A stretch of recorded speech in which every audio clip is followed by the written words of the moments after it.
we've got here is failure to communicate. Some men you just can't reach.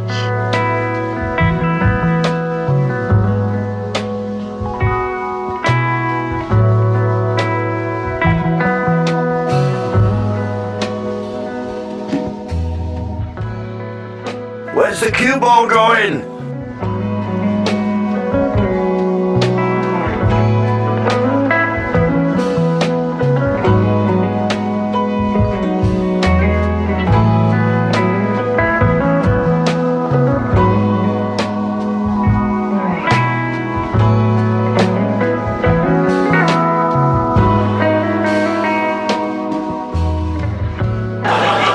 Oh dear, outside, never mind.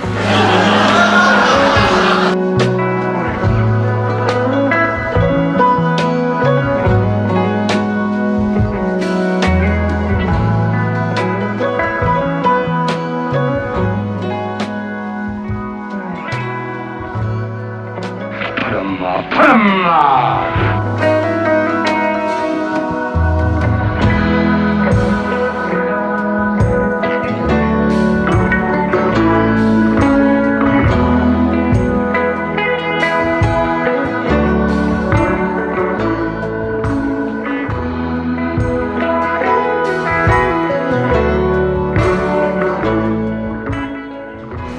Trouble with Scotland is that it's full of Scots.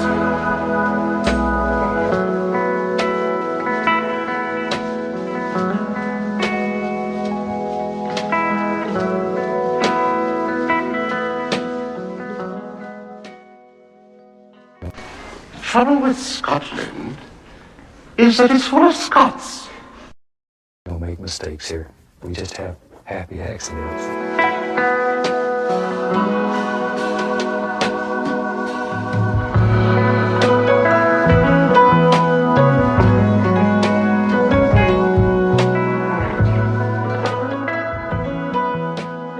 Hasta la vista, baby.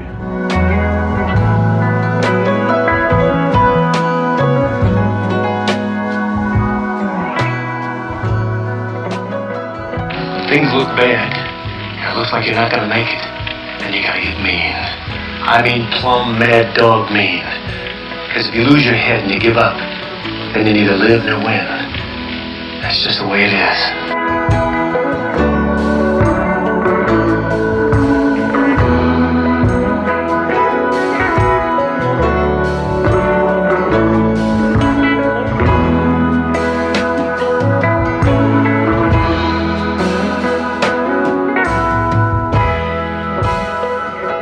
Assignment tonight is strategic.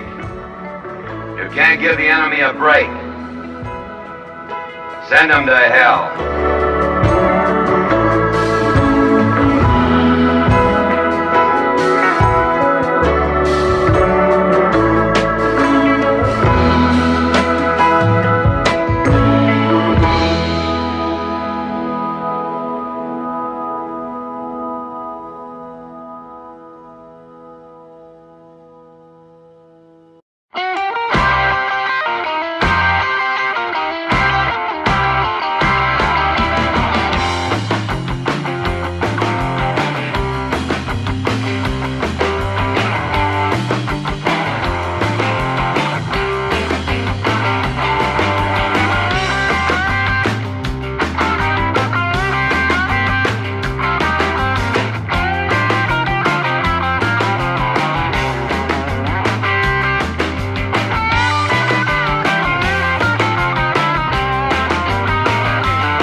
No bar, no pinball machines, no bowling alleys, just pool. Nothing else.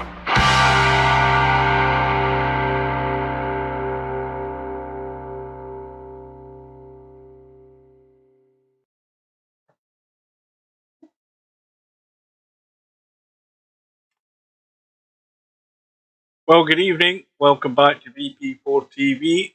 Welcome to Martin, the first and only person in the chat. We're here for another match in this year's virtual Pool 4 2024 Virtual 9-Ball World Championships. It's a round 2 match. These are players that have, well, Larry got a bye. Quagmire didn't, but he took out Tommy in round 1. And Quagmire has the Irish flag, the Irish Republic flag. So it's a USA versus Ireland match, race to 19, starting at the top of the hour. Now, talking about matches, that's not what I want. What do I want? I want to find the link to, in fact, maybe I'm going back too far. Oh no, it's there. We're looking for the amount of matches that are arranged here, and there's quite a number. We've got this one that appeared today, Larry versus Quagmire. We've got MC Clarkey against Bobby Barris tomorrow. We've got Whiskey versus Balls tomorrow as well. We've also got Shibo against Stubb. They've arranged their match. Unfortunately for me, that's tomorrow night at 11 PM. So I won't be there for that. I'm at work on Friday morning. It's way too late, of course. We've got a match that was arranged yesterday. Keith from Northern Ireland up against Coldest Pillow. That's on Friday afternoon at 4 o'clock. I'll be there for that. And we have Pop Band versus Fast Eddie on Friday. That is at 6 o'clock. So I'll be there for that one as well. And then we've got Smoking Sid and Vertical Liquid. In fact, obviously, this match between Keith and Coldest Pillow, starting at 4, could certainly go 2 hours, and it will run into the Pop Man Fast Eddie match, possibly. There might be a slight overlap, you never know. We've got Smoking Sid against Vertical Liquid. That's in tomorrow at 10 PM. We've got Spud Boy against Spectre Dawn on the Saturday, April the 6th at 8:30 my time. We've got Bill and LS3 on Saturday at 9 PM my time. We've got Danny against Interchange X on Sunday at 10 PM my time. And we've got Aussie Mick and Segresh on Sunday, a weekend Sunday that is, at 3 PM. So loads and loads of matches, most of which I can't get to because they're not at times I'll be available. I'll be going to bed on quite a few of them, but the 2 or 3 I can get will be over the next day or two. So that's where we stand. Good to see that, well, Larry's been in and getting a bit of practice here and there, but not an awful lot. Quagmire arrived a little while ago, and he is there. He's getting some practice in. So we will be good to go at the top of the hour. And we'll just get the tournament tab on. Now, again, I don't know whether Steve's going to be here, whether he's noticed anything on the schedule. I've got Discord open. In fact, I can shut that down. Get that out of the way.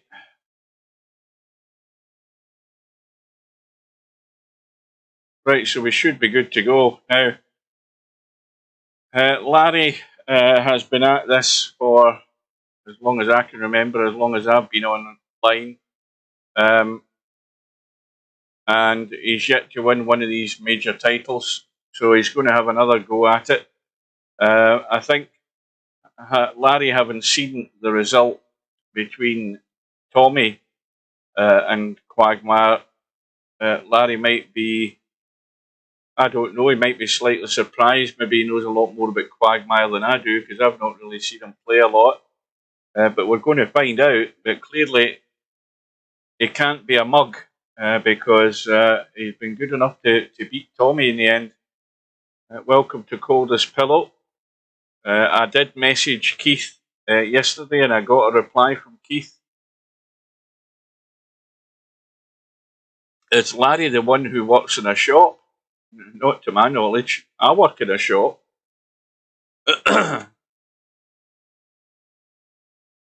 While he plays. No, not Larry. No. I think Bill sometimes plays while he's working, but he's in a. Is he not in a trailer site or something like that? Well, the room is now up. I'm going to have a quick tab.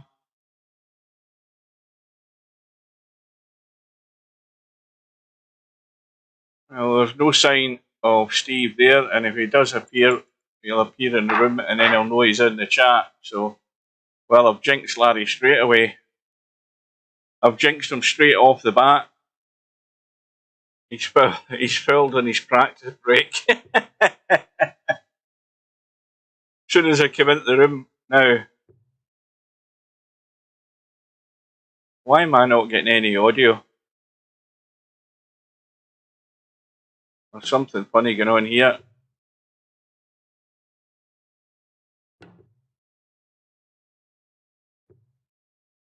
Oh, I think I've got my headset. I think my headset's turned down low. I think the little volume wheel actually slipped down.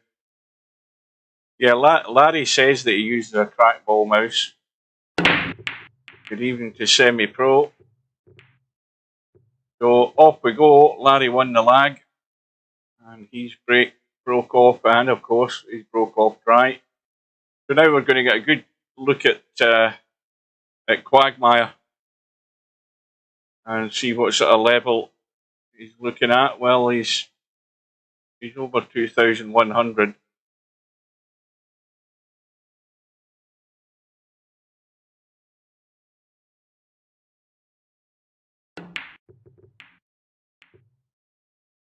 Well, first thing he had to do was force that one ball in to try and get around the angles and up the table to get to that two, because the two is not very accessible where it's sitting. So we can forgive him for that first one. But Larry's got bigger problems than that. He's at a horrible angle. It's a horrible cutback angle, and it's a horrible cut into the corner, and there's a risk of a scratch either way. So this is worse than what Quagmire had, and Larry, I think, decided it wasn't worth trying to do any acrobatics. So Quagmire's got possibly a combo here, but again, the only value is really to get control of the table. Now this might work though. This might work because he's got a nice angle to just drop down into this gap. Now he doesn't want to bump the six. That's what he doesn't want to do. Now I don't know whether he played that plain ball, but I think it needed a bit of English maybe to divert that off the rail slightly. So that was as good a chance as any to get reasonably good on that two ball. Now Larry has a similar problem here. He has to avoid the six, and he should be able to do that. Give him a clean shot at the three. Four ball goes past the five, so not that he might be playing it past the five. And now he has to get out of there avoiding the six, but this is a bit of a thinner cut than he might have liked. But he can maybe try and tweak it just in the gap. And he's got it, and that's good.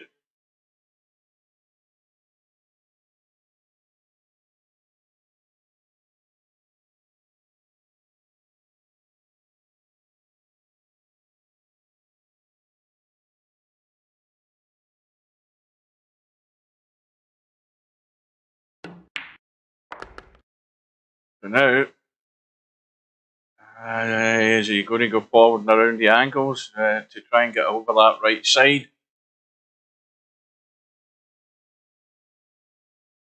He looks as if he's trying to stun off the short rail here. I can't work it out. Hang on a minute. Well, I think if he goes forward with a wee touch of right and around the corner, just about judging the pace, and that looks good. That's reasonably good, although he's way too straight now. He can draw this in and put a bit of bottom right-hand English on it, which he's doing to get it to kick up the table. But it's kicked narrow. It didn't open up a great deal, but that'll do. I mean, it's still off the rail, the 8 ball. Evening, good afternoon to Hair Pig.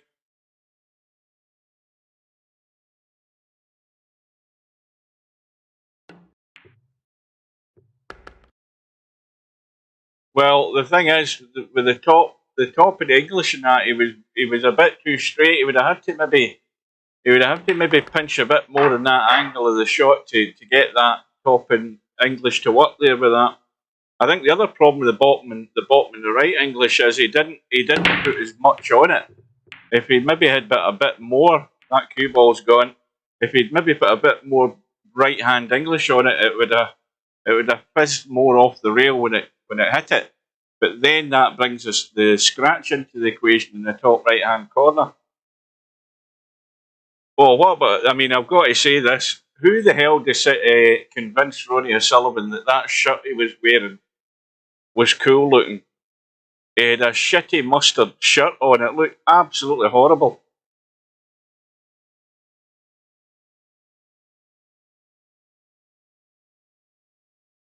Oh, it was disgusting. I mean, I've never seen a shirt like that since the 1970s.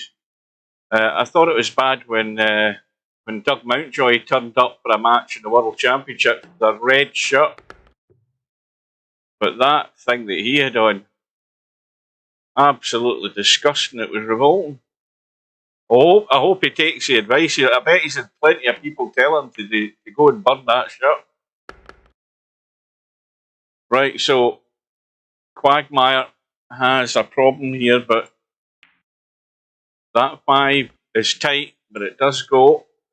Now he's just got to be careful here that he doesn't get fully focused in this 5 ball and forget about the 6 and do something daft and hook himself here. And that's well done.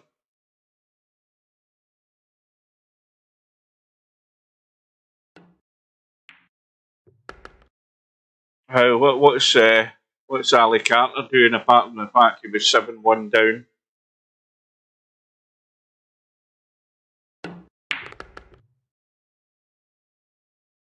Well, Quagmire looks as if he's going to even the score here.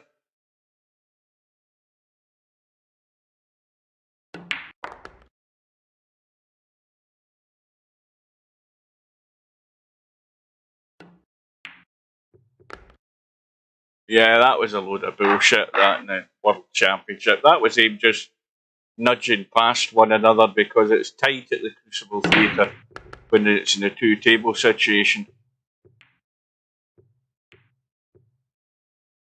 One trying to go by the other, and the bump shoulders, and then the press make a big hoo-ha out of it, a load of crap. Anyway, one apiece. And that cue ball needs to run, and that's a weak one, of course.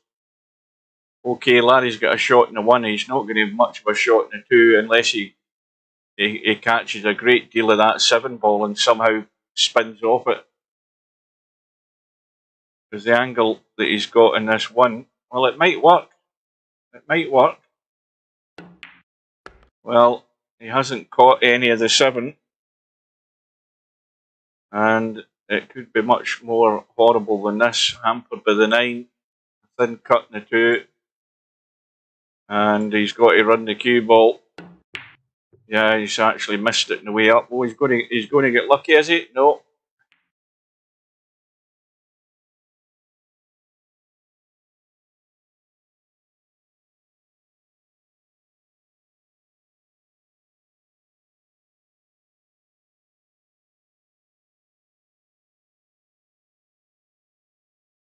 Well, Ali Carter's match record against Ronnie O'Sullivan, he's played him 19 times in professional events and he's lost 18 of them.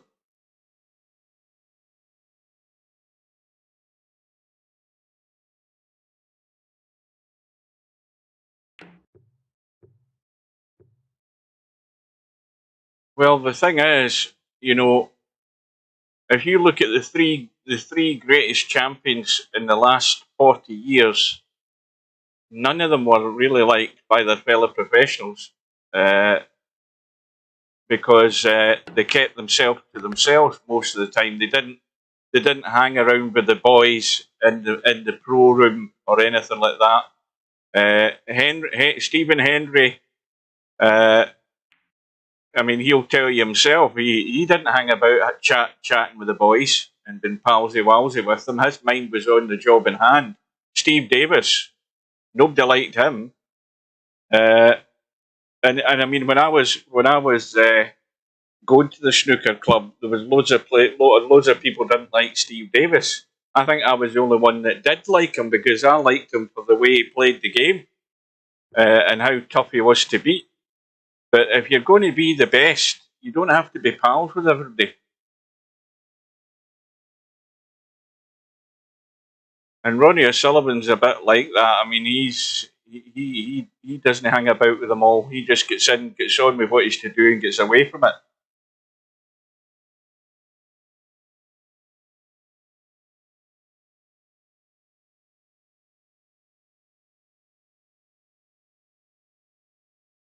And you know, neither of the two of them, either Henry or Davis, they weren't for sitting. You know, at the World Championships, when you're in the early stages of the World Championships, you're sitting side by side your opponent.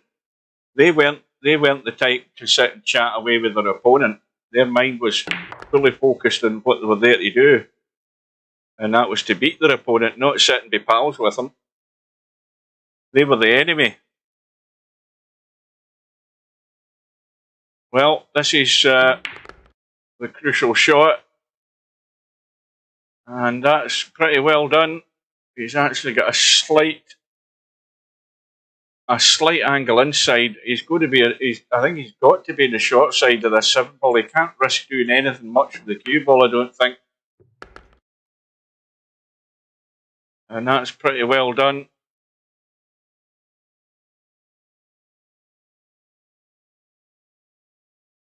No, Alex Higgins wasn't dominant. No, Alex Higgins won the World Championship in '72, but at that time when Alex Higgins came in the scene, well, there's a mistake from Larry.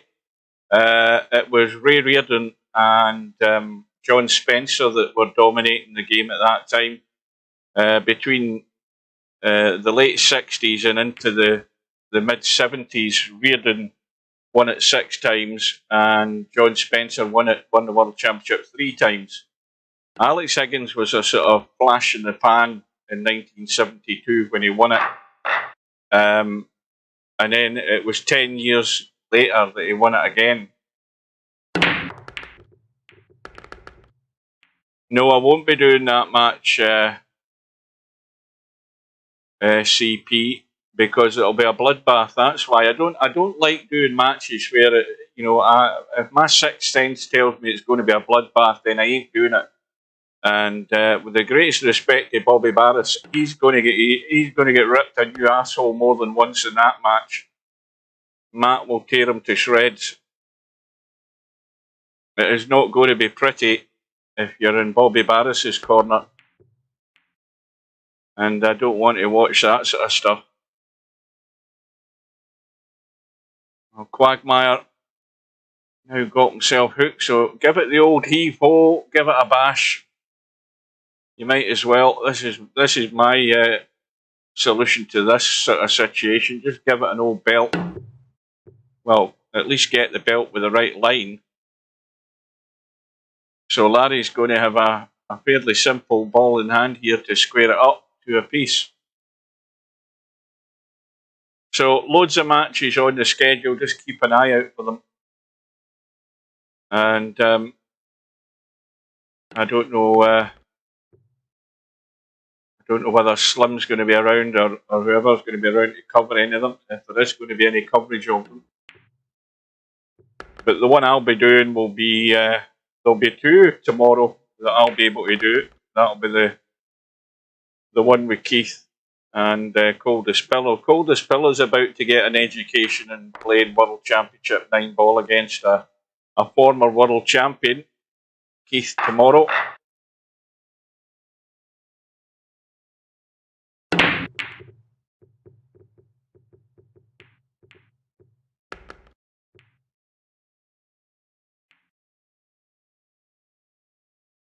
Well, I think Steve will only do streaming it. First of all, if he's around, and secondly, if nobody else is there to do anything, he might do it.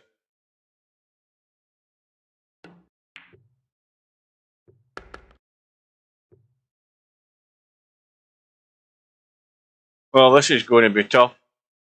Pretty straight in the two. Let's have a look. He could try and get lucky here by just drawing back into them and see what happens. He could.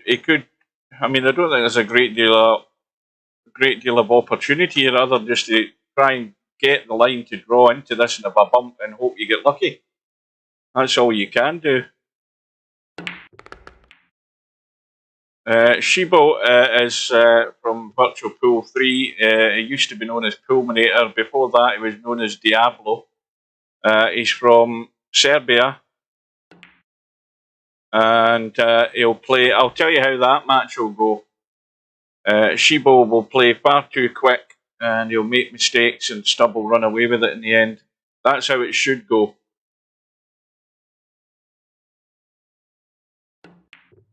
I mean, Shibo's good enough to win racks off Stubb, but he tends to get ahead of himself and try to play too quickly, and then the mistakes happen. Yeah, he doesn't get into VP4 a lot. He used to be around a lot more in Virtual Pool 3, but you know, things move on. He's got work commitments and everything.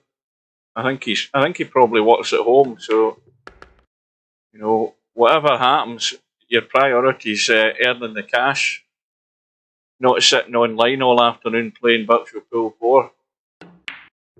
Well, this is always Stubbs' big chance to win a world championship, because it's a game that suits him down to the ground. There's 9 balls on the table, there's loads of room, and he can pop balls, we know that.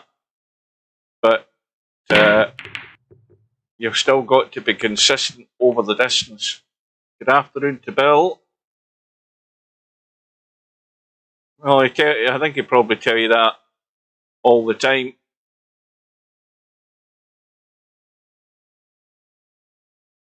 I mean, I suppose if things even out slightly in Stubbs' favour, it's the one thing that there isn't a jump queue in this tournament. I mean, Stubb never really keen in using the jump queue. He would much rather kick at a ball than jump. And the fact that the jump queue isn't available to any of his opponents is probably a benefit to Stubb.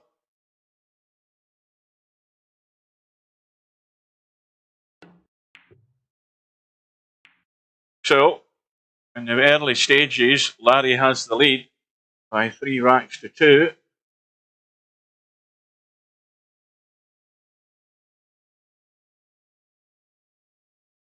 Yeah, no jump queue in the tournament.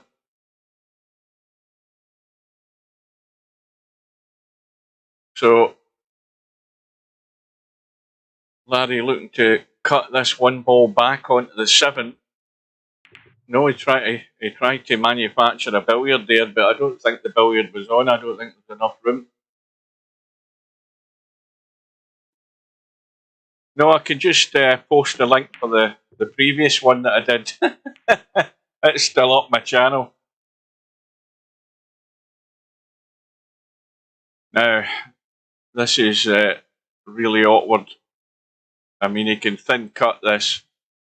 He might collide with something on the way back down the table here, but if he does, he should still have a shot in the 2.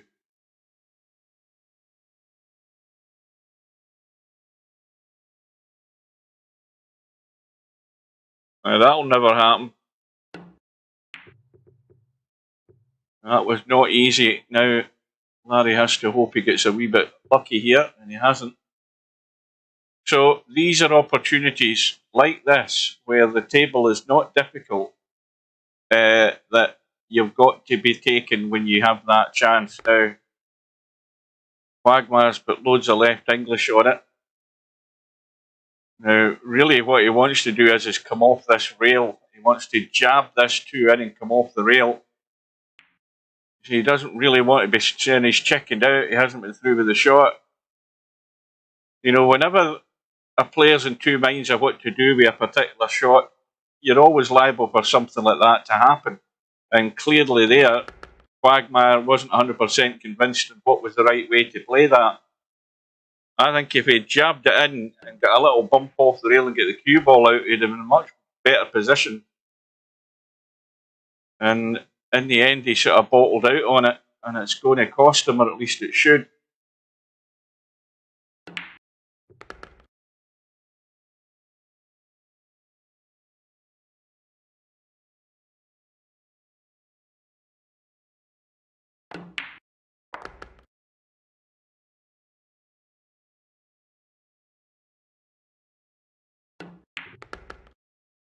Well, this is going to be the early breakthrough, but Quagmire's only got himself to blame here. He had the table at his mercy. There wasn't any problem with the table, and that's a costly one.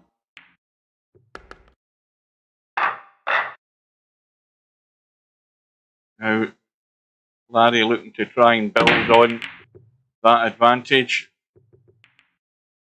And he's dry. And he's also safe. There might be enough room to get to the rail and try and kick this one in. Let's have a quick look. And then again, maybe not.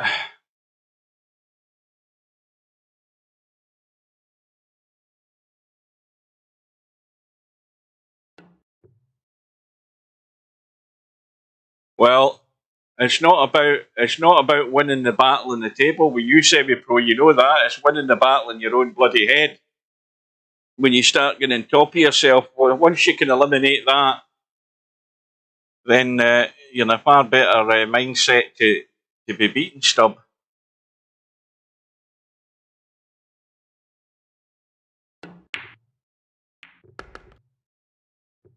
Well, Larry's now got himself in trouble again. Played the bank in the 1 onto the 7. Now there is a possible 3 railer onto the back of this 1 ball, I think. Let me have a look and see if I can get my doodle to work.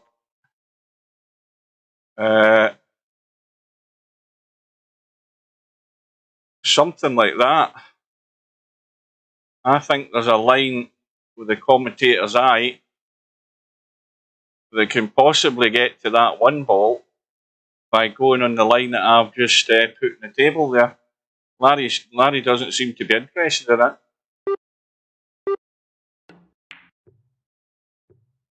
Well, he's decided to try and mess things up and concede ball in hand, which again is a good enough tactic that probably a lot of players won't use in this tournament, because it's now giving Quagmire ball in hand, which is fair enough, but now Quagmire is going to leave himself far too straight in this. What's he doing with this 1 ball? See, this could go wrong.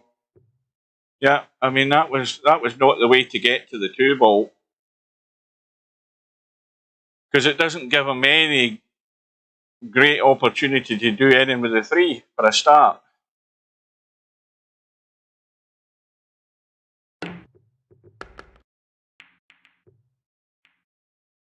He might have got lucky here. He might have got really lucky here. I mean, he's got a combo here that I think he's got to have a go at this.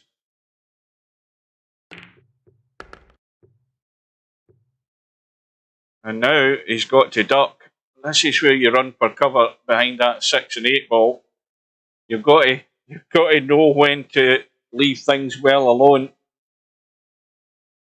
And to me, a good safety and a good hook behind that 6 and 8 would be the right shot. And he's got a perfect line to do it. Just a little soft edge off that 3. Get yourself onto the short rail and in behind the 6 and 8.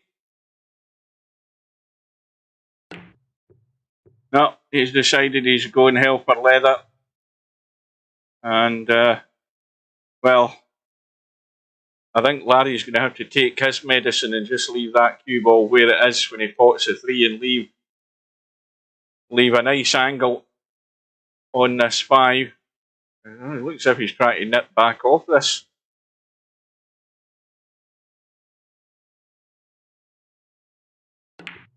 Oh no, he's trying to go up table. Well, got a perfect angle just to run this 5 ball in off the long rail and back across. But got to come across far enough, but not too far. He doesn't want to be interfering with the 8 ball. That needs to keep going, and that's perfect.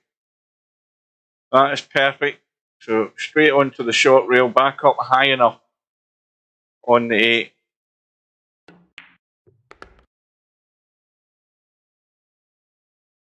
Well, I did say that Quagmire should have ducked for cover there, and again, you know, you've got to know when to back off, and they should have backed off there. Watch the cue ball. So, a couple of mistakes are going to be costly for Quagmire.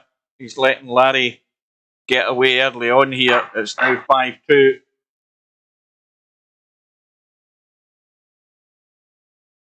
They really should have taken the commentator's advice there.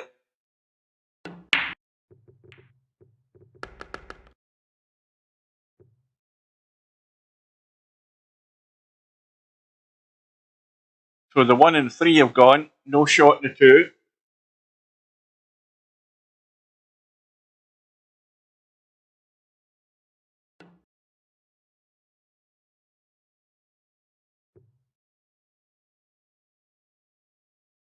And that was not the best push out by Larry, because if this is me, Larry's going to be stuck in that 9. Excuse me, hiccups have just started. I would be sticking him on that 9 ball. Or you've got to stick him closer than that though. He's got to get tight. That cue ball should have bumped to 9 there.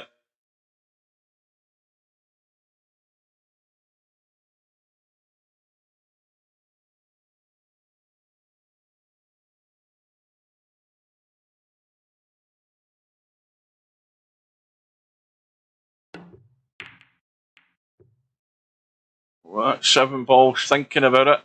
Well, here's a little challenge for Quagmire. A 3 ball combo. He's got to find the line on that 2 ball to catch that 5, to send it on to the 7. And he's done it. Now how's his luck with the cue ball and the 2? Well, it ain't great, but once again, he can have Larry in trouble.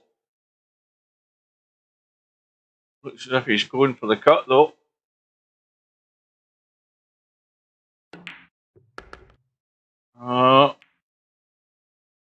He's still okay.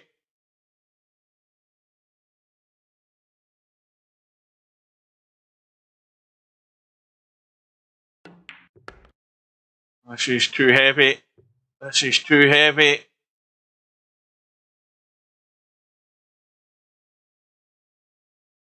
Well, he's in no man's land. And once again, he's going to be committed to playing the bank. This is how racks slip away from you when you don't keep that cue ball in control. You hit that far too heavy, and the chance may well be gone, although Larry's in a similar situation here. And again, knowing Larry, he's going to try and make the bank as well.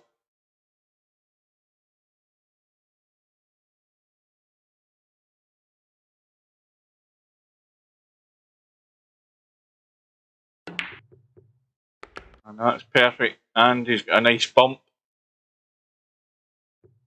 So now, looking at where that 6 ball is, he just wants to stop the cue ball. That way he's got an angle to go forward off the 8 and come down this side for the 9. That's the plan here. And that's perfect. So now forward and down this side, far enough, up to the side pocket at least for this 9 ball. And Larry has overcooked that as well, unless he gets a nudge, and that's fortunate. Nudge off the jaw and he's perfect. But once again, it's a rack that has gone south simply because Quagmire just hasn't got that control of the cue ball there. And that's what's cost him this time. And suddenly Larry's got a comfortable lead.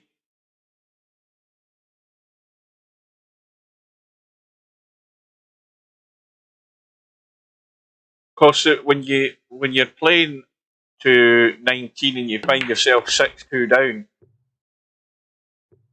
there isn't just one way of trying to get yourself back into this. I mean, if you think the one way of getting back into it is to go for everything, then you're going to find out the hard way that it probably isn't. You know, you've just got to know when to duck.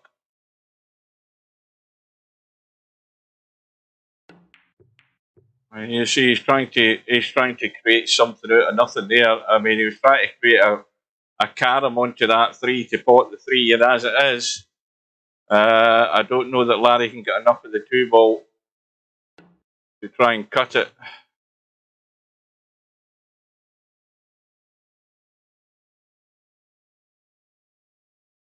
Maybe Quagmire was doing similar stuff against Tommy, and it worked for him, but it ain't got. That's not going to get you right through this tournament. No way is it going to get you right through the tournament. He's a bump in the 5 or the 9. He doesn't want that though. Oh, he's lucky. You can see the 3 and the 4's up the table. Now again, he doesn't need to do anything crazy. He just needs to pot this and leave the cut. Well, he is trying to get crazy, and he's going to end up in no man's land. Again, this is just plain common sense. You've got to just take your medicine and deal with it. Had he finished here, he could have cut that 4, come into the middle of the table, still had a shot in the 5 to drop behind the 6. He's not thinking clearly, and you've got to keep your wits about you. Yeah, Quagmire beat Tommy in the first round match, 1916, I think it was. Welcome to Mark.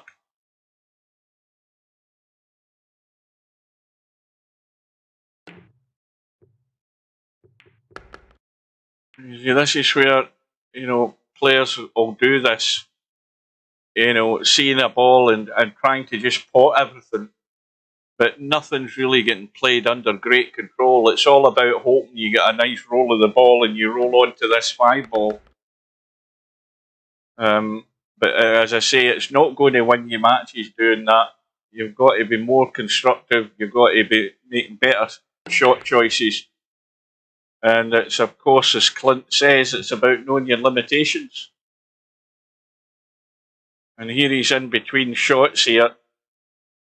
Blind pocket cut into the side and blind pocket cut up table into the corner, and either way he's got to get this. Well, he's going to retrieve one of them.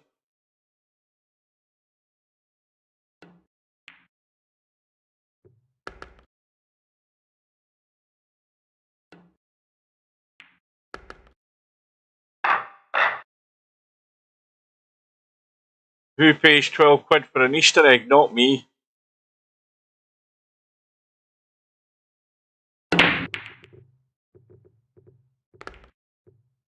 Well, my words of encouragement are don't do a lot of stupid stuff that I see a lot of players doing. And,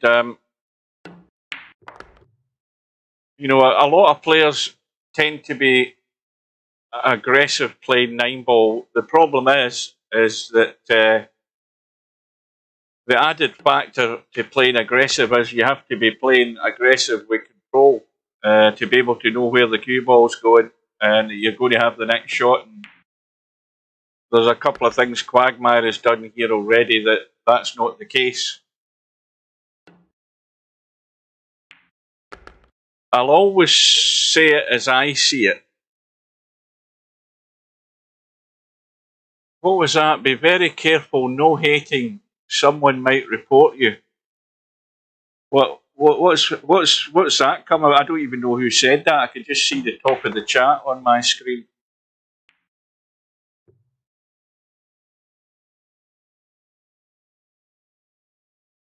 So, like I say, if you're not in full control, you end up like this. And this is again how racks just leak away.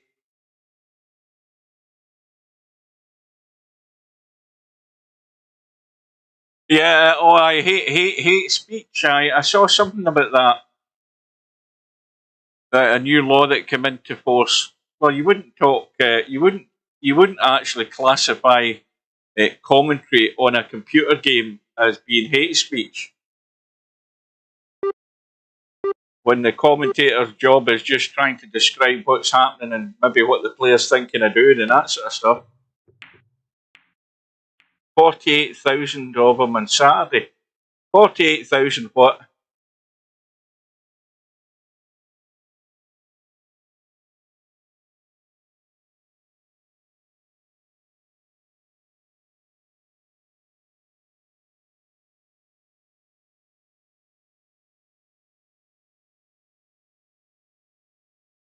Was the Old Firm game on Saturday? I was hoping it'd be Sunday.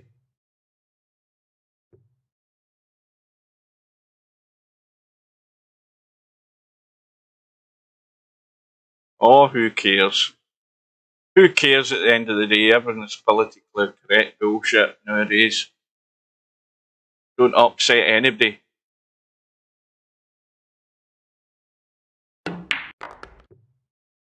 Well, this again going to be too heavy.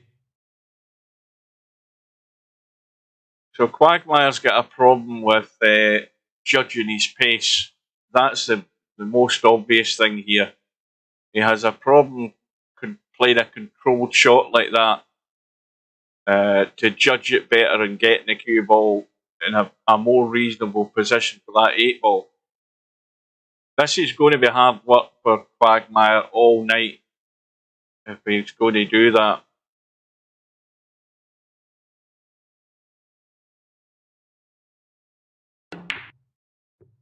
And that's going to straighten up. That's never going to hold the line. And so it ends up in another gift for Larry. Just come across the table, miss the 9 in the first way across and come up top, I think. That's what he's trying to do here.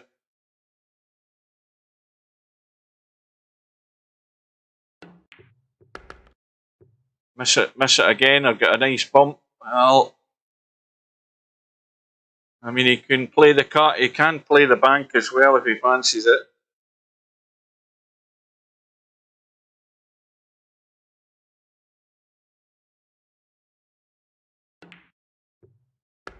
And it goes, so the lead goes back to 4.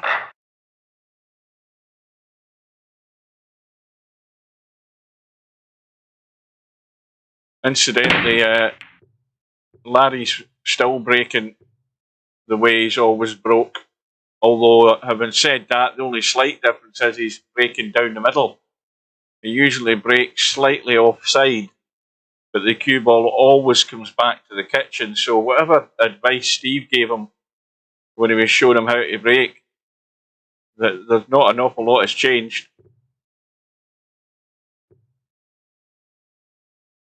And, of course, he inevitably came up dry.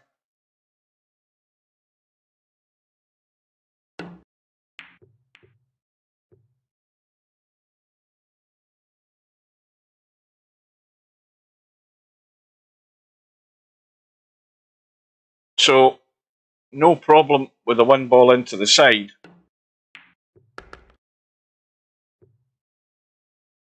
Now again, if you are going through the thinking process prior to each shot, then you know that you're just dropping the 2 in, getting the cue ball out. But it's not just about getting out. You have to get that good side of the 3, which he has done. So now all he has to do is just drop through the gap. Now he's overhit that again by a country mile. He's got a touch like a sledgehammer, and that was really, really poor. I mean, all he had to do was drop the 4 in, and drop the 3 in, and he's fine for the 4. And he's hit it like a sledgehammer, and now he's got no shot. You know, that is just careless. And again, it's a lack of control on the pace on that cue ball.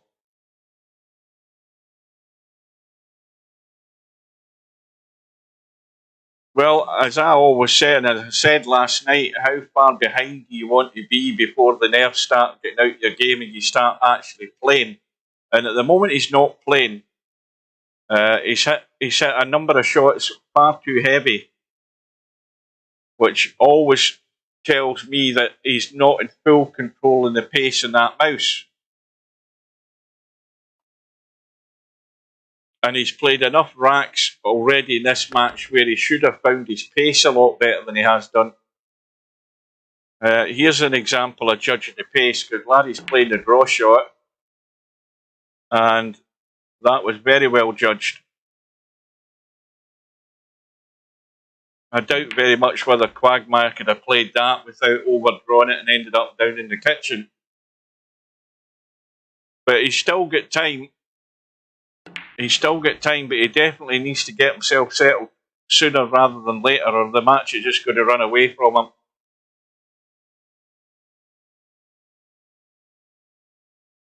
I think this might be a bit straight. Yeah, it is, so he's just rolling it in. 9 into the side.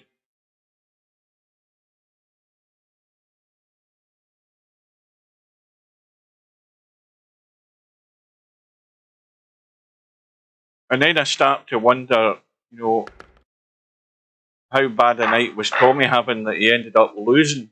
I mean, Tommy's a solid player, and Tommy really must have had a bad night to end up losing 19-16. Or, as I say, Quagmire played a lot more comfortably, a lot more solid. So here, once again, is the example of a table with ball in hand for Quagmire to try and get out. He must have the angle in the 3 to go over for the 4, and he's ended up 2 straight. So there's the first mistake right off the bat. 2 straight in the 3. And now had the wrong English in the cue ball there. He was trying to spin across to the left. He had bottom left English, so that when the draw hit the bottom rail, it spun to the right. And now he's hooked partially.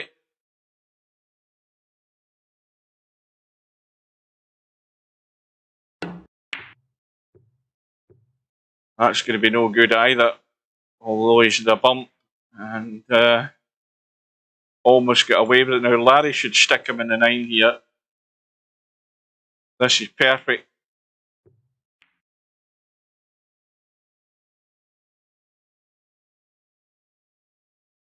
And that stops him using the long rail on the left. And it also stops him using the long rail on the right. That's how tight you have to be to cut down angles and force the player having to use multiple rails. And that's a good hit. Unlucky though.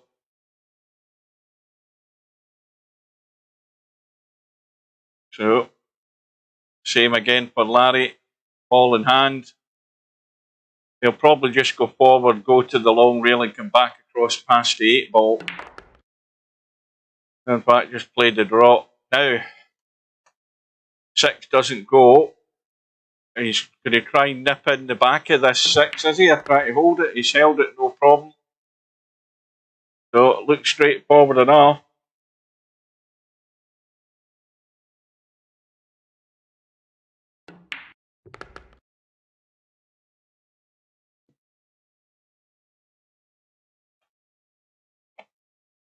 Well, if the nerves are still there, Quagmire, it's about time they left the building and you settle.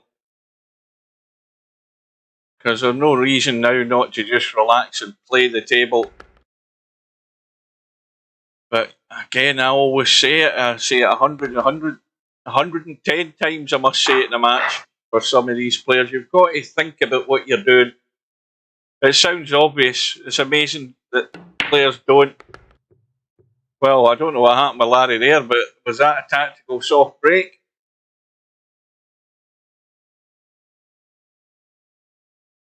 He's got a ball. 6 balls gone. No shot. Well, he's left the bait there for Quagmire. The cut back on the 1 ball. I mean, he could even, well, he could cut this back into the side, or he could bank it back across. He's actually overdone it.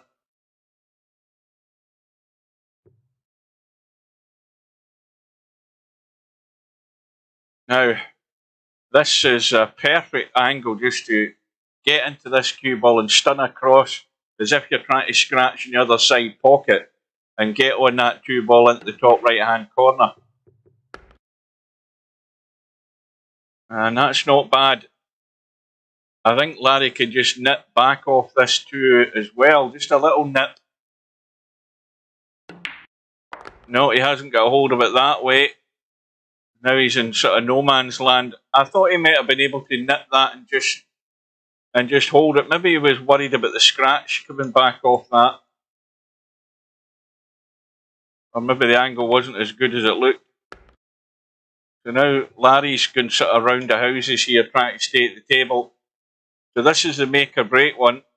Up into the corner for this 4. I don't believe he's trying that on the side. Up into the corner. And that's well done. Well, if the cue ball comes out and bumps the 9, it won't do him any harm. In fact, it'd be pretty good if he did. And I think that angle he's got in the 7 will suffice. He can nip back off that, down past the 9.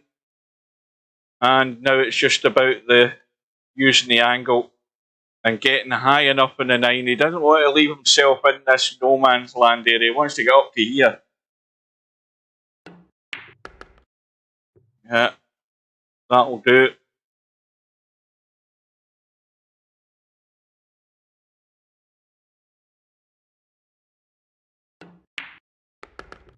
So it's now 10-3 and Larry's getting it far too comfortable.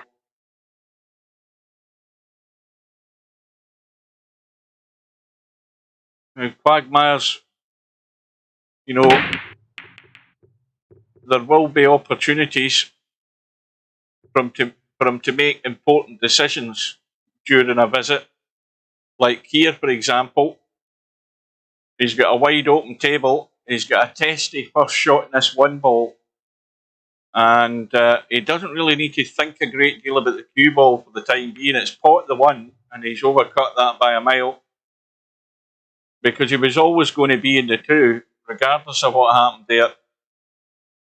As it is, I think, yeah, Larry can pot that. Just needs to nip back out off the 7 if he catches any of the 7. Oh, it's tighter than it looks. Yeah, putting a wee bit of bottom left. Doesn't want to get into it too much though. It's tight. That knuckle's coming into play maybe. Yeah, I think you were right there, Hair Pig. The knuckle was just coming into play. Larry was trying to tweak it as much as he could to get as much of the 1 ball as he could. And, well, here's Quagmire with a fairly straight in 1. And this time he didn't try to do any acrobatics. He's prepared. Now he needs to dig in. He needs to dig in. Unless he tries to drop down on the short side, this is risky of the scratch. Oh dear, what's he done? He's okay. That was a big risk he took there. 4 balls right in the middle of the table, but it's blocked past that 7. That needs to move. That's going to be nowhere. Again, having looked at the situation there, for Quagmire. He knew he had to get the bottom side of this 4 where the 8 ball is. He knew he had to get there, and he never hit it. So once again, it's an opportunity gone.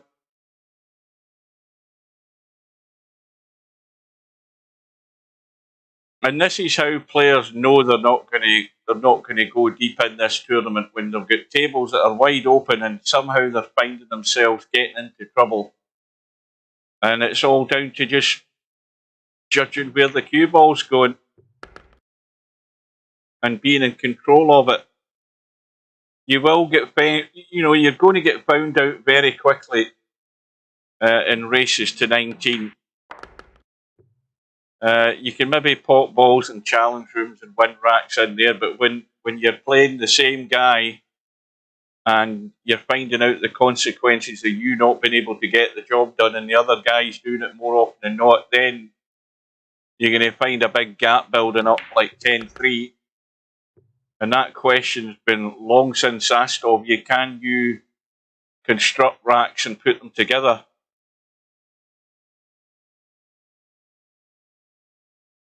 And the same advice goes to you, Coldest Pillow.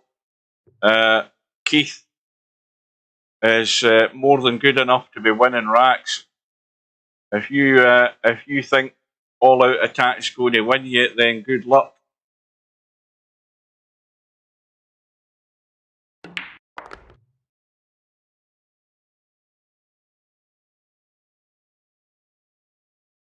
So Larry comfortably into an 8 rack lead here.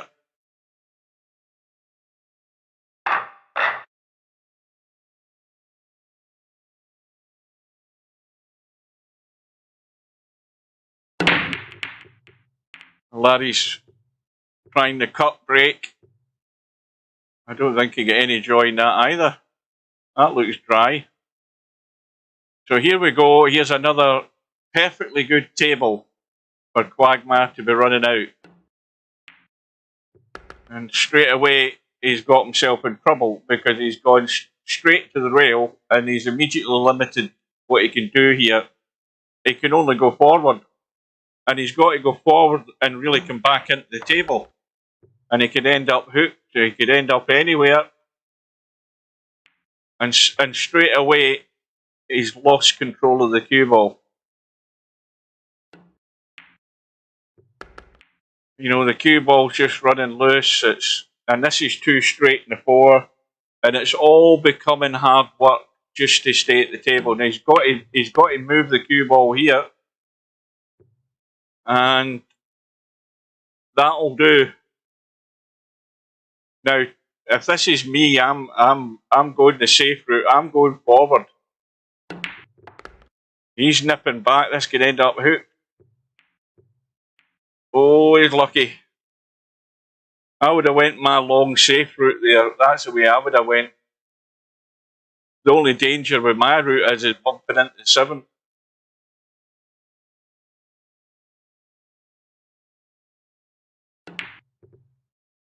And you can't do stuff like that either. So Larry will line up the 6-9 combo, I've no doubt about it. And he should be fairly comfortable with this. It's a good enough line that he's already on.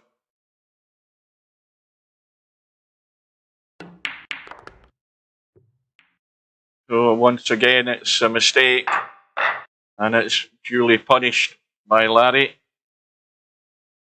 Well, I bet you Quagmire's finding this a complete contrast of how his first match went. Well, Larry's trying a soft break again.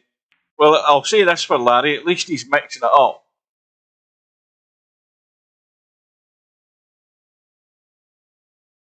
At least he's mixing up the break. That last one, he went back to his sort of conventional way. I think it ended up dry. And then he's trying the soft break again. Now, look at the cover that Quagmire can get up behind it, and he's missed the one. He's trying to cut that one. Now he's gone crazy, as Steve would say. Now he's lost the plot.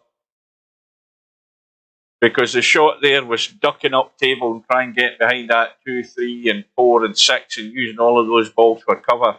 He's completely lost the plot. And Larry's got a bloody trackball mouse. I'm glad I've got that in video.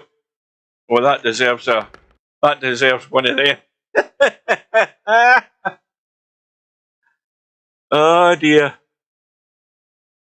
Well, don't forget, Cobra and the cue ball's gone south from Quagmire. He has definitely lost it altogether. Cobra's the defending virtual 9-ball world championship champion, just so that everybody knows. Although the other thing to mention is that out of the last 6 virtual world championships that we've had in VP4, oh dear, Larry's lost the plot as well, and it's all gone tits up this rack. And good evening to Cobra. Well, Quagmire now been gifted an opportunity. Just needs to drop this 4-ball in. Well, he could have just dropped it in. Now he's got to try and hold for this 6. Welcome to Jose. Now you see, this is now gone awkward. You know, if you just trust your instincts, you just pot the 6 and let the cue ball roll out. It's getting there. And same again. Do you just drop it in, soft play the 9 into the side? Yeah. So these are consolation racks for Quagmire. That's that bloody trackball mouse, Larry. Don't kid yourself. The old duff shot into the side pocket. But he's done it again, and this time it's Quagmire, and this place is falling apart. Quagmire has blown up. He has blown up and shut down. This does not compute. I don't know whatever's happening to you, Larry, but I'll tell you something. If it's a disease, it's highly contagious, because Quagmire has caught it big time. I don't know what's going on in his head. But this looks like a game of straight pool now.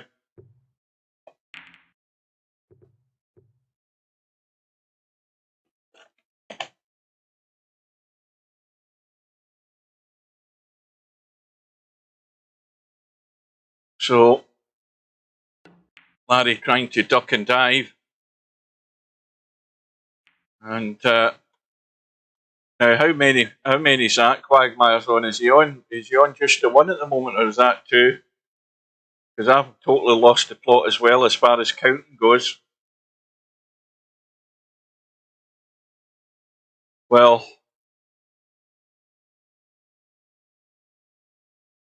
I don't think there's a line there. I mean, he's got to go off the long rail and try and chip the edge of the 1. That's the only way I can see he can have a line to get there. That's the only.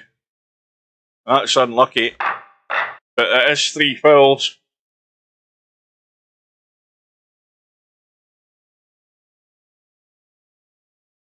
Now, what's Larry going to come up with this time?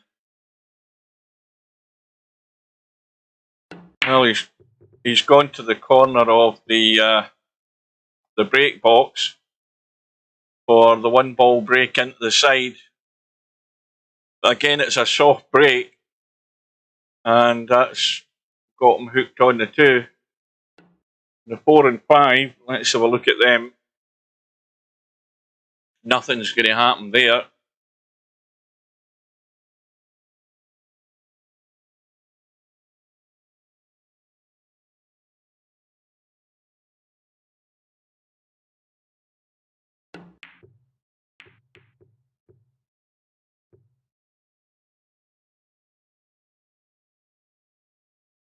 Well, Larry wants to get high enough into the table so that he can pot this 3 and draw across and bump this 5 and 4. Oh, he hasn't hit it at all. He has not hit it at all.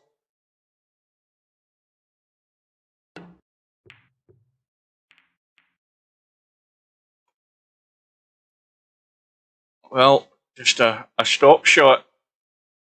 Can he get past that knuckle? Yes, he can. So he can just jack up and do a stop shot in the cue ball here. Stop the cue ball behind the 6. And he's not even looking at it. And he's looking at some sort of miracle shot here when he should be ducking for cover here every day of the week. Yeah, that's no good. That's just not. He's going to be nailed here. Yeah, the obviously is going to happen here. Well, that was just not. His head's not screwed on properly, because there's no way he should ever try to do something crazy there. He should have stuck that cue ball right behind the bloody 6 ball there. He should have had Larry in trouble.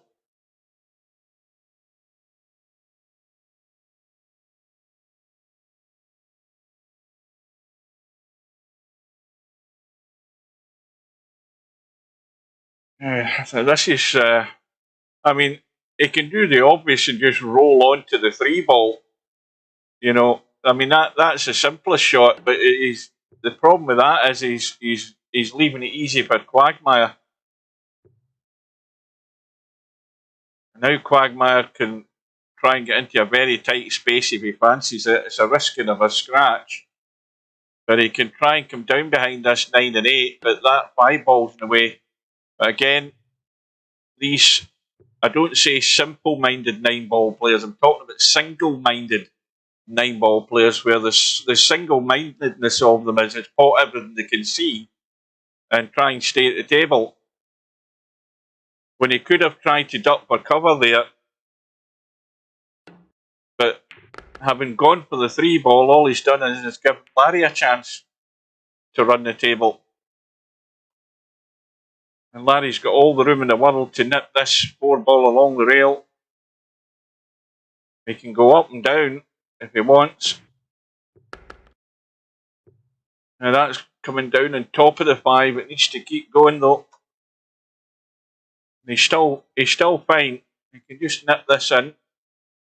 He'll want to stay this end of the table. And if he can, bounce. So Larry now will go forward. I presume forward and back into the table. He could be just going forward to stay above the 7. He might be doing that slightly with the look of it. He's got a wee bit of checking the cue ball.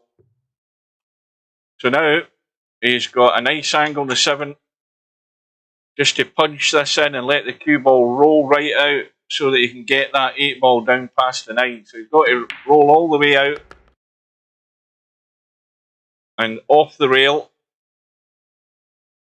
And he can't catch any of this 9 ball. He wants to nip this in and hold the cue ball here. That's what he wants to do. But the problem with that is he's got to get this flush past the 9 or it won't go. And he's done that. He's played it very well.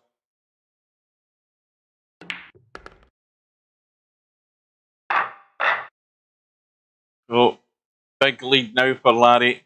He would need to literally fall apart to lose this match now. 7 ball thought about going in. 4 balls thought about it. The break's dry. And Quagmire's not really got a shot. I mean, he can try sending the 1 down towards the 4. He's trying the bank. He's tried to bump the cue ball onto the 2, I think. Now, what's Larry got? Well, Larry could go all out for the cut for the 1 onto the 2. I mean, he could play the bank onto the 4, and he's had a go. And the 1 ball, is it going to stay in play? Oh, hang on a minute. I don't think it has. I don't know that Larry can get to that. Well, he can see it, but he can't pot it. He's trying to tweak it. He's trying to pinch it, but it's never going to happen.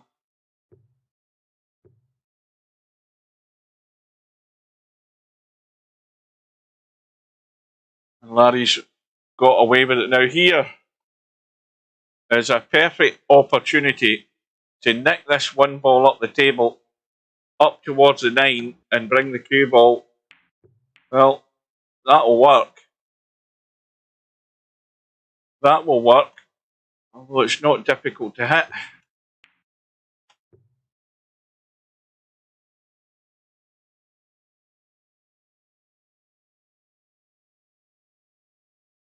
Well, I know what I'm doing.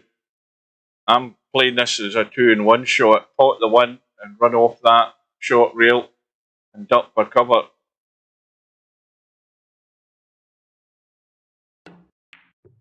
He's going for the cut onto the 2. Where's the cue ball finishing up? Well, he's going to have the shot. So all he's doing is potting the 1 ball and maybe just holding the cue ball a wee bit. Right, so that part's fine. Just nip back an inch off this 3 ball. And he's nipped back further than I would have bothered to. So now drop the 5 in.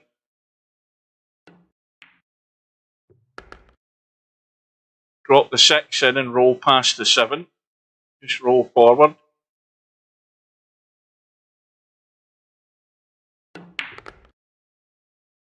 Again, he didn't have to stun it, he could just roll forward.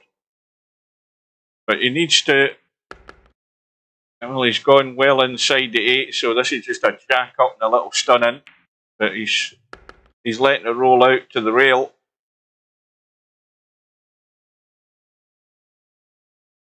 I would never have been on the rail there for this. I would have held that cue ball up there. So another consolation rack for Quagmire. He needs to string a few of these together though now to give him a faint hope of at least making the score a bit more respectable, but I'm sure that's dry as well. Yeah.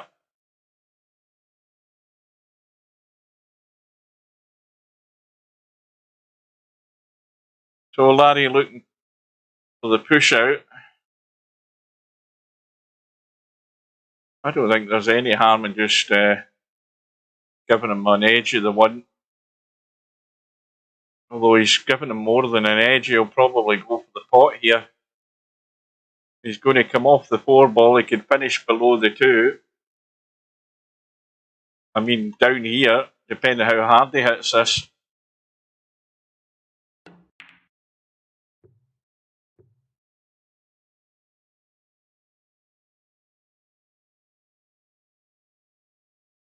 Well, Larry might just roll this 1 ball in and take the brush off the 7 ball, which would open up the angle on the 2. I don't think Larry will try anything other than just rolling this 1 ball in. He's not going to juice this up big time. He's just going to get the potting angle and line it up and let it roll out this cue ball. If he bumps the 7, fine. Well, he's actually missed the 7. In fact, if he'd hit it a bit softer, maybe he would have hit the 7. As it is now, he's got an edge. I don't know he's got enough to pot it though. No, he hadn't. So, Quagmire comes to the table. The 2 ball is on. He's got nothing to do with the cue ball other than pot the 2. And just let the cue ball run out to the left side.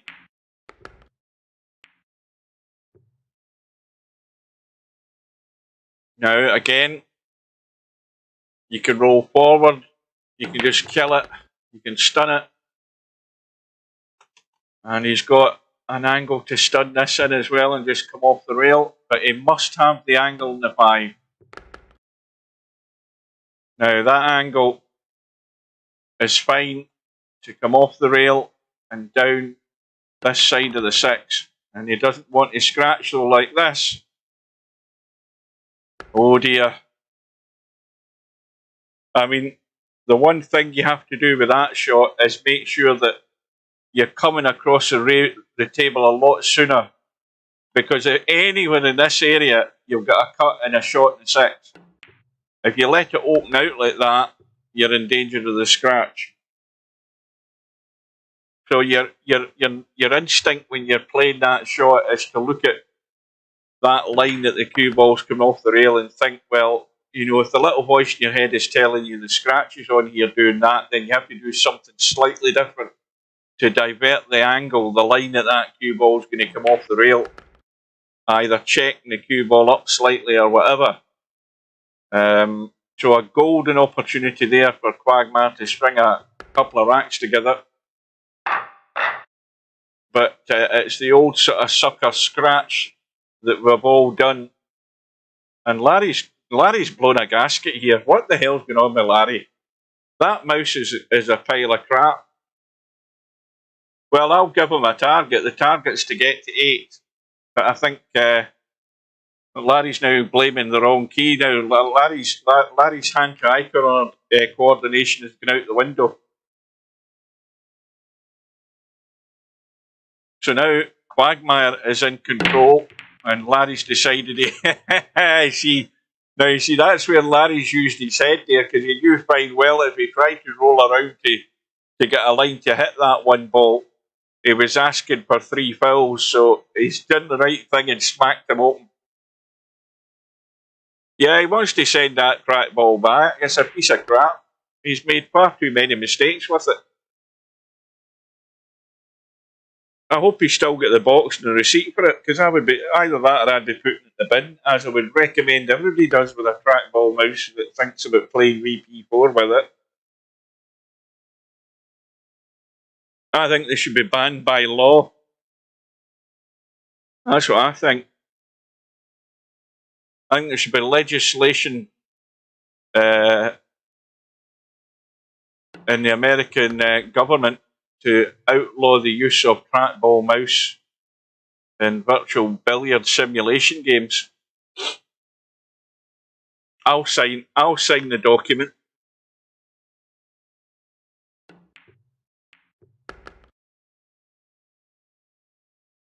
Well, again, just a little nip. All the room in the world to go on the 5 ball. I bloody hate trackball mice, yeah. Right, report me for that.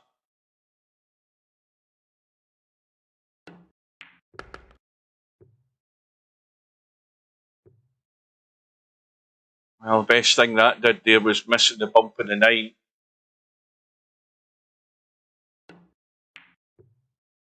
So we've given Quagmire a target to get to 8. And he should definitely be getting to 6, as long as he doesn't just scratch in the top corner here off this 9.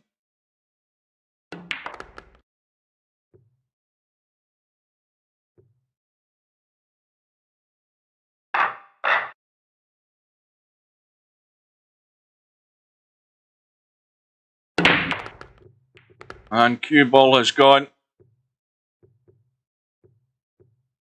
And so Larry has ball in hand. Not a problem with the 1. He has to make sure he's bumping this 2 in and coming out into the table for that 3. That's what he's looking at. You see, this is what you have to be doing, just what Larry's doing right there, knowing where you go before you move. You know exactly where you're going before you then commit to that first shot. It sounds a silly thing to say, but you know, whenever you come to the table, you need to know where you're moving before you move. It's a good strategy. It's a good thinking process every time you're at the table. Have an image in your head of where you're going. Now this is going to go maybe a bit funny, but he's just going to play it soft, just because he's brushing the 6 and he's played it far too soft.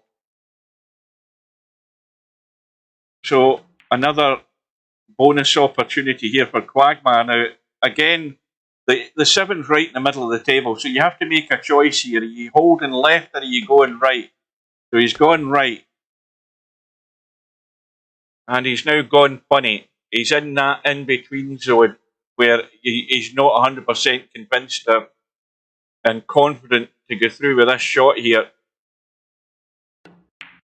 You see, that's nervy. You know, he left himself in that position where he had to make a choice, and suddenly he was asked to do something with the cue ball to keep himself under control, and he wasn't up to the task. That's where you get found out. Things like that. you know, the better players in the tournament are a lot more assertive. They know what they're doing. They'll get themselves into that position, but they'll also have a better idea getting themselves out of it. And it all is a big learning process when you start entering these big tournaments. You might have a good result round one, Quagmire, but, you know, fair play to Tommy. Tommy maybe wasn't up to the task in that first match, but you can't be making life so comfortable and so easy for Larry. Because I don't think Larry's actually had a great game. I don't, you know, the racks he hasn't been stringing racks together an awful lot, I don't think. It's been a bit disjointed. He's had problems with his mouse. So Larry will be hoping he can warm up a bit more as he goes on in the tournament. Quagmire still with 2 racks to go to get to his first target of 8. Push out's been passed. Quagmire's gone all out for the bank. He's got the bank, and straight away now he's got this is too tight a cut on the 2 to try and do miraculous stuff with the cue ball. Again, it's about taking your medicine. Yeah, again, he's trying to be heroic here and get somewhere good. And now he has to duck for cover. Just send this into the gap between the 5 and 6 and hold that cue ball behind the 4. But he's lining up for the pot into the side. It's all or nothing. Now, of course, where he's run the cue ball to, the 4 does go. It's tight. It's all out attack now for Quagmire. All or nothing. All the eggs into one basket.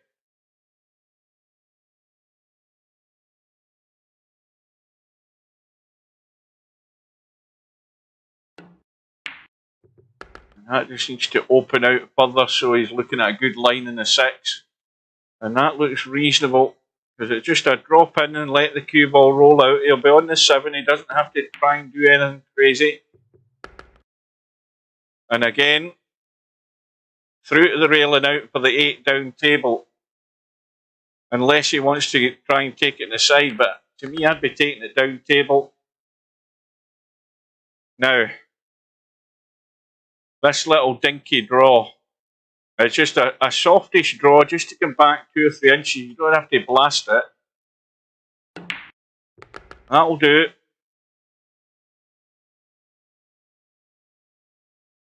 So, he's now on 7. Well, if he gets to 8, then we'll give him another target of getting to double figures. And he's done the same thing again. He scratched the same top left-hand corner pocket with that cue ball. Now, again, clearly he's breaking wrong. He looks as if he's going an awful lot of forward in this cue ball. I need to have a look at that if he gets another break. He seems to be putting maybe an awful lot of top in the cue ball, and it's spinning forward and bumping stuff and getting into the same top left-hand corner pocket.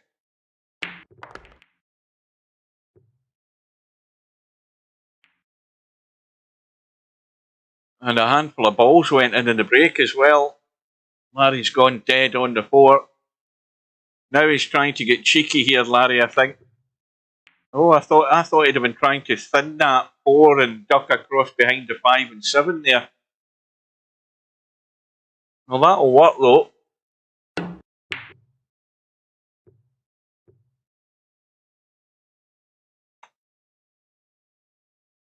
Now, how's Larry going to take the bait? He's looking at the gap. The gap is there for the bank.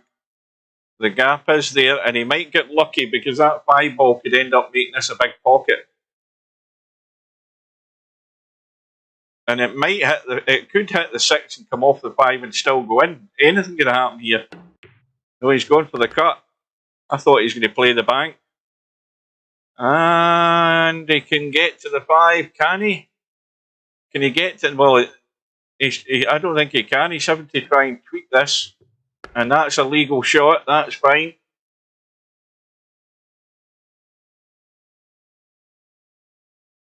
I was convinced he was going to go for the bank there. But he did get good on the 6. Or on the 5. Was it the 5? Aye, the 5.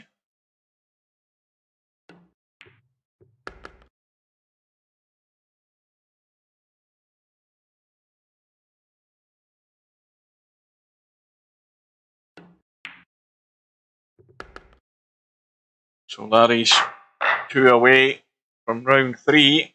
He's going to have a bit of a wait for his next match though.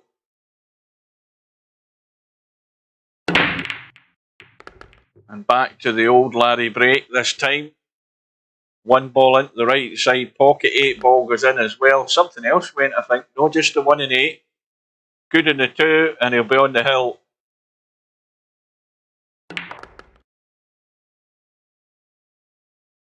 Well, he could have done with anything, but he has got an angle. And he might try and come. I don't know what he's trying to stun across or trying to draw back. He's overdone it. I thought he might have been able to force it forward and come over by the 6. He could have danger of hooking himself, but he would have been on the 4 that way.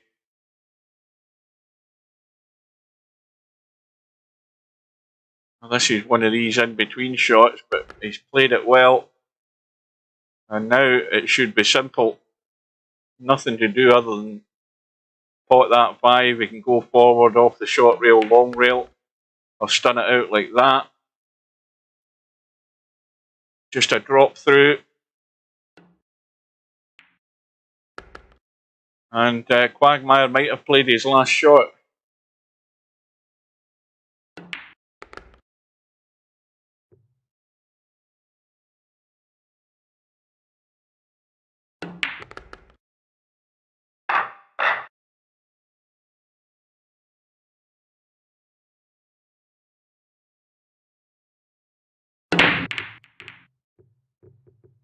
Well, I think Larry's dry again.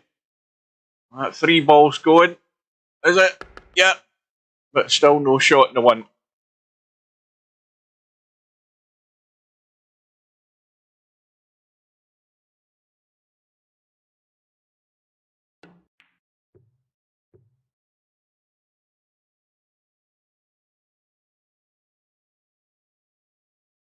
Well, there's a chance to catch the edge of that 1 and spin down behind the 2 and 5. He's going the other way.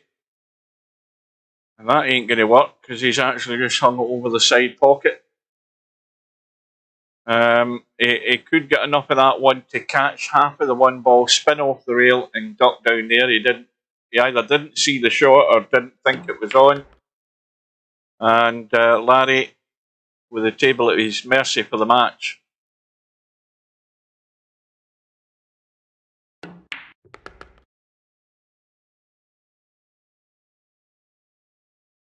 And this is just a bit straight, so a little bump. Get the cue ball. Well, he hasn't hit it again. See, Larry's left that way short because he's not went through with the shot. You've got to get right into that to get the stun to work off the rail, and he's sort of bottled out on it and left it awkward. That should have been out another probably 10 inches to the left there for this 5 ball.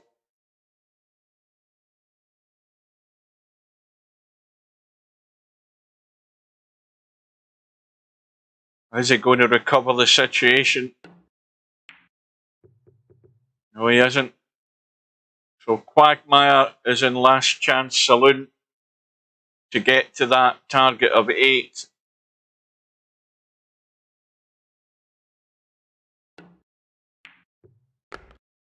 Oh, this needs to go. It has done.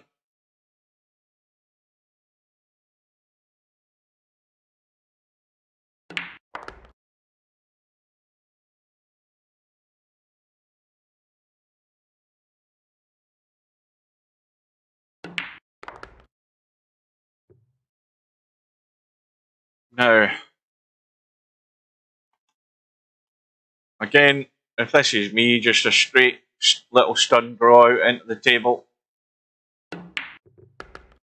That's perfect.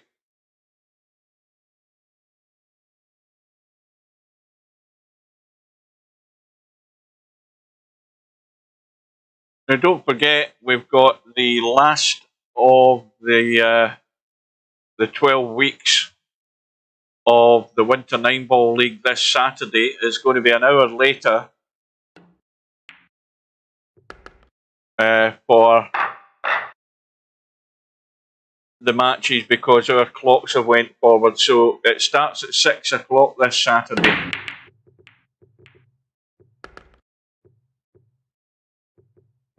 And I will be there for that. Well, everything going according to plan, I should be. So he did get to 8. I haven't shut up yet, Quagmire, because your target now is getting to 10. I'm not going to let you off the hook that much.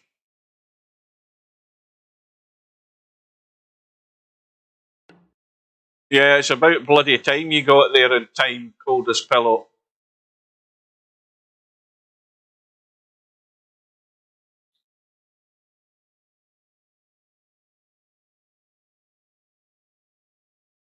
And if you look at the stats for our team, cold as pillow, Tam has been setting an example to you. And Tam doesn't play 9-ball. He's a cowboy player. And he's been showing you an example. Look at his percentages. He is, in my opinion, Tam has outperformed anything that I expected of him in the league. I think he's done exceptionally well.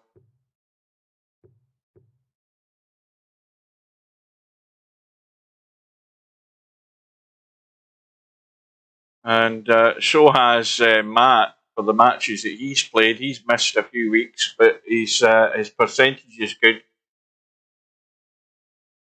Well, it's about dealing with it as best you can. I mean, Larry's probably been in the back end of some of the worst handicaps he's had against him in the league.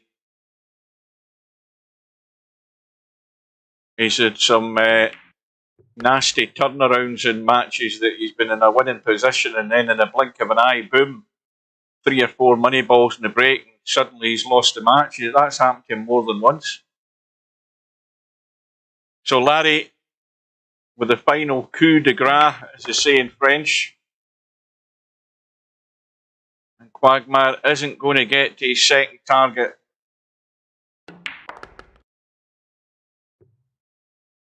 Well, we've had a bank pool world championship not that long ago. Well, Larry gets over the line, not necessarily, you would say, the most convincing performance, but he's got there. Certainly not anywhere near convincing as Albinario last night when Albinario got himself into gear. But it's nevertheless a well done to Larry, and it's a wake-up call for Quagmire. You've got to step up to the plate in these big events. So Quagmire's now moving over to that one-loss side. Let's have a look at Larry's going to have a good long wait now. So he's now through to round 3, but he's waiting on the winner of the match between Popman and Fast Eddie. He might not have quite as long to wait because they're going ahead tomorrow night at 6 o'clock. And Larry will then know who his opponent's going to be. No doubt it will be Fast Eddie as the favourite to go through in that match. So that will then mean it would be an all-US round 3 match there. So there are loads of matches on the schedule for any latecomers. We'll give a quick rundown. We've got MC Clarkey, Bobby Barris. That's tomorrow at 5 PM. I won't be covering that. As I've explained, it's going to be a bloodbath, and it'll all be Bobby Barris's blood that's lying on the table. It won't be Matt's. Whiskey 2 against Balls. That's at 6 o'clock tomorrow. We've got Shibo against Stubb tomorrow night at 11 PM. So keep your eye out for that. Probably Slim will be hopefully around to get it. If not that, Steve will get it. And then if you're not going to be up at that time, you're going to have to go to the Twitch channel for Slim if you want to catch up on it. We've got Keith against Coldest Pillow. Why am I saying tomorrow? This is bloody... What day is this? I've lost track of what day it is. What the hell day is it? Is this Wednesday? What day of the week is this? Somebody tell me. This is Wednesday, isn't it? Aye, these are tomorrow's matches. We've got that match with Popman and Fast Eddie. We've got Smoking Sid and Vertical Liquid on Friday. Popman, Fast Eddie's Friday. Is this Thursday? No, this is Wednesday, isn't it? Hang on a minute.